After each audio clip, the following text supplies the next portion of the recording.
Alright, well, the last time I talked about my favorite YouTube couple, the Jomas, we talked about how Anissa and Ian basically destroyed Creator Clash 3 before it even happened because both of them are fucking idiots. Now, the other day on the H3 podcast, Ethan had on this fella, Michael Briggs, and this man is actually Ian's former boxing coach. And not to brag, but I've been practicing Death Kwon Do for over a decade, so it's safe to say that I know what I'm looking for. And with that being said, I checked out Michael's social media. I actually checked out the gym that I guess he owns, he's a coach at, so this guy is very credible. Michael is legit, and he's not a hack. I mean, he's the one man that's able to make Ian look halfway competent and decent on the pads. But anyways, Michael found his way onto the H3 podcast, and here he would go on to expose Anissa and her husband pretty badly. And before we take a look at this first clip, I want to show you a text message that Ian apparently sent Michael after he realized that he was on the H3 podcast.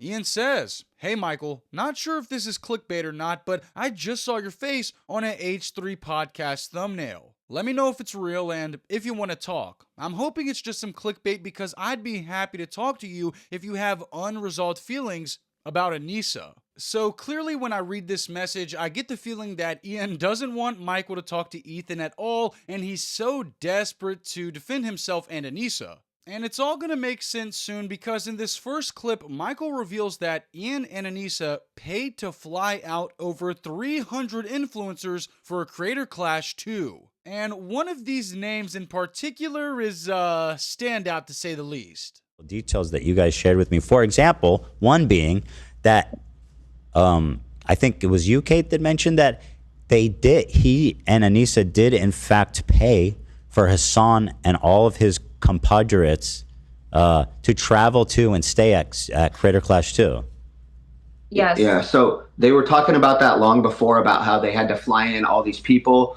First of all, they rented the hotel for over 300 creators and flew a lot of them in. When the first year it was much more scaled back. We just had a couple floors of like some place, like a nice suite place, but it wasn't extravagant at all. And then the second year, they did that full hotel for 300 creators. They flew a lot of people in. So this revelation is absolutely pathetic. The fact that Anissa and Ian were paying influencers hotel fees and plane tickets just to have them at Creator Clash 2 because they thought that these influencers' presence would be some kind of sponsorship. Okay, they paid for these influencers to be there because they felt like it was an endorsement, an advertisement of sort to let people know that there were real, genuine celebrities and influencers that were invested in this event when none of them were. They were being paid to be there. And oh boy, I don't know when Ian became best friends with Hassan Piker. Hassan Piker!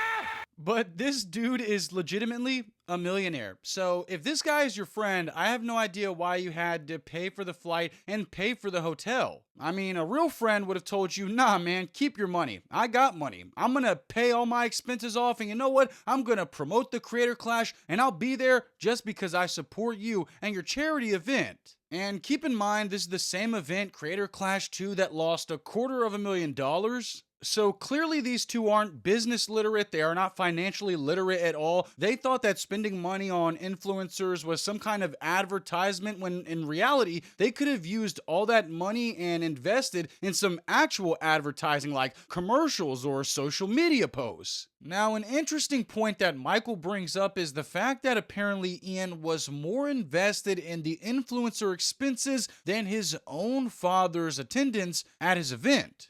But yeah, they flew in a lot of people. They rented out the whole hotel for 300 creators. And when we asked them if Ian's dad was going to be there, because he was there for the first event, they said they couldn't afford to fly Ian's dad in. It was too expensive. Yeah, I know. It's pretty sad. So these two lunatics were able to fly in over 300 influencers, pay for their hotels, pay for their flights, pay for their tickets to the event, presumably, but they didn't have enough finances to get Ian's dad on a flight last minute or anything like that. And ultimately, this is going to bring me to my next point because I think it's pretty evident that Ian has some kind of unresolved trauma from his father. That's why I didn't care about him being at the event. For example, Michael talks about a time where he was almost fired as Ian's trainer because in a sparring session while he was yelling at Ian, he was reminding him of his father's abuse. And the first 2 rounds, I was talking to him very softly. I was like, Ian, are you okay? Can you throw punches? If you can't throw punches, I'm going to scrap this sparring because you're not throwing any punches.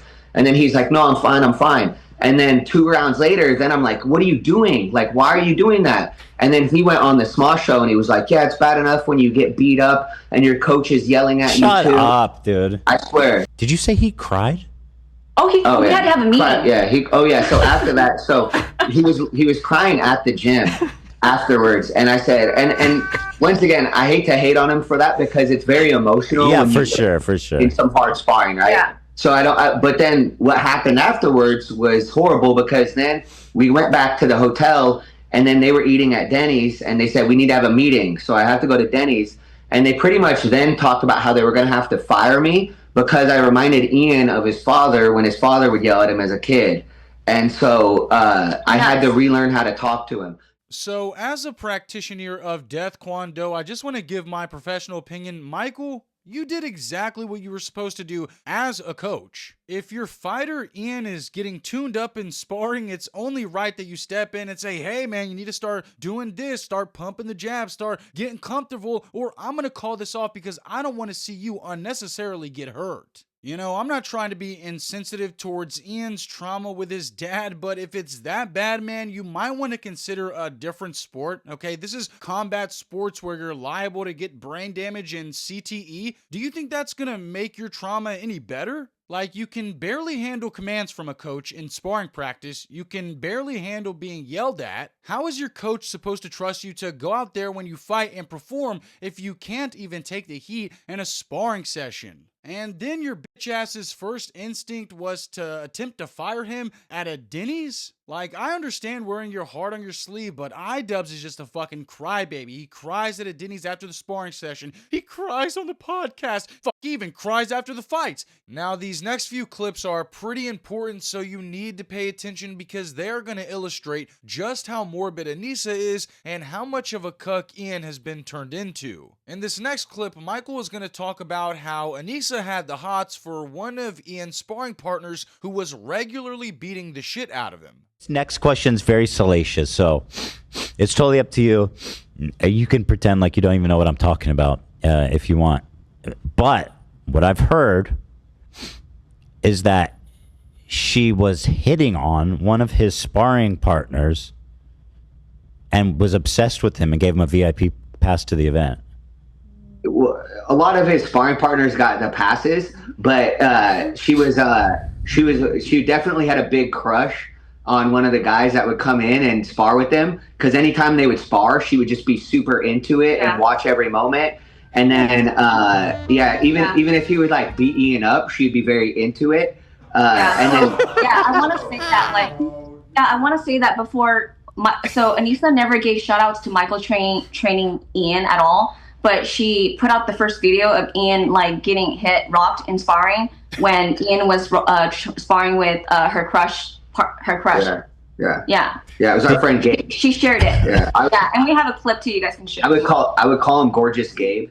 Dude, you are such a pussy. Why are you just letting this woman emasculate you like this? You two are married. You took her last name for Christ's sake. Yet, apparently she's flirting publicly with your sparring partner, the guy that's whipping your ass. So not only do you have to get beat up by Gorgeous Gabe, but then your girlfriend wants to go fuck the guy. And apparently this is the Chad Gorgeous Gabe right here. This is the guy that Anissa was flirting with. Now let's take a look at this post, because this is from Anissa's Instagram and the caption reads, "It's me and Ian's 1-year wedding anniversary," whatever, right? This is supposed to be a wedding anniversary tribute photo collage. And out of all the pictures that Anissa has from Ian and her over the years, she just randomly decided to add this one where Ian looks like he just got his ass whipped and there's this random guy here. What the fuck? So Anissa is just with Ian to cuck him and embarrass him. Like, does anybody else remember when Anissa apparently went to Hassan Piker's house and she took off her wedding ring?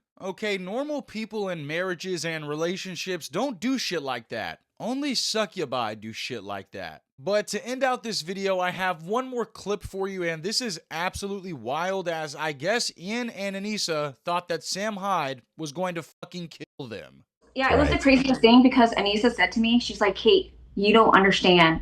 Ian and I both believe that Sam Hyde would really come and find me and would actually murder me. So that's the reason why we have to take all these precautions.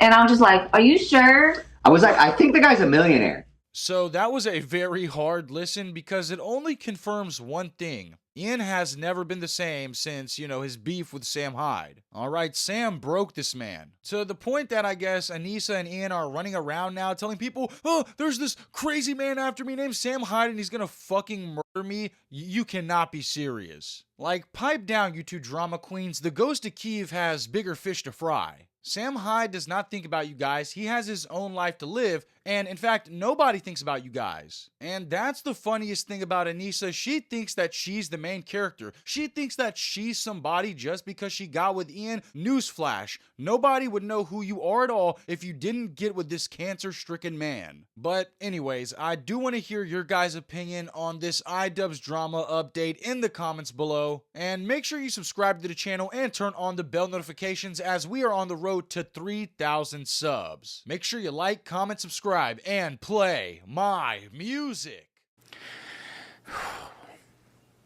What we do here is go back.